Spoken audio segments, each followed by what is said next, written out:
ஜனகணமன இந்திய தேசிய கீதத்தின் வரலாறு. இலக்கியத்திற்கான நோபல் பரிசு பெற்ற மகத்தான கவிஞர் ரவீந்திரநாத் தாகூர் 1911ஆம் ஆண்டு ஜனகணமன பாடலை இயற்றினார். முதலில் இந்த பாடல் பாரதோ பாக்கியோ பிதாதா என்ற நீளமான பாடலாக எழுதப்பட்டது.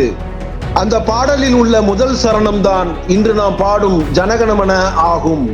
1911 டிசம்பர் 27 அன்று கொல்கத்தாவில் நடைபெற்ற இந்திய தேசிய காங்கிரஸ் மாநாட்டில் ஜனகணமன பாடல் முதல் முறையாக பாடப்பட்டது. அப்போது அது தேசிய கீதமாக அல்லாமல் ஒரு தேசப்பற்று பாடலாக மட்டுமே பாடப்பட்டது. பின்னர் 1950 ஜனவரி 24 அன்று இந்திய அரசமைப்பு சபை ஜனகணமன பாடலை இந்திய தேசிய கீதமாக அதிகாரப்பூர்வமாக ஏற்றது. இந்த பாடல் முழுமையாக பாடும் நேரம் 52 வினாடிகள் ஆகும். ஆனாலும் சில நிகழ்வுகளில் 20 வினாடிகள் மட்டும் கொண்ட குறுகிய வடிவமும் அனுமதிக்கப்படுகிறது.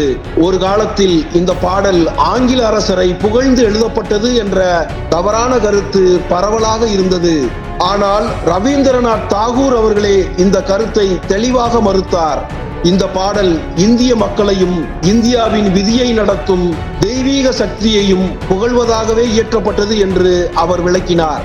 ஜனகணமன என்னும் தேசிய கீதத்தின் மூலம் தேசப்பற்றை வளர்த்தெடுத்த வரலாற்று சிறப்புமிக்க இயக்கம் இந்திய தேசிய காங்கிரஸ் என்பதில் புதுச்சேரி காங்கிரஸ் பெருமிதம் கொள்கிறது. புதுவை மக்களின் ஒரே நம்பிக்கை காங்கிரஸ்.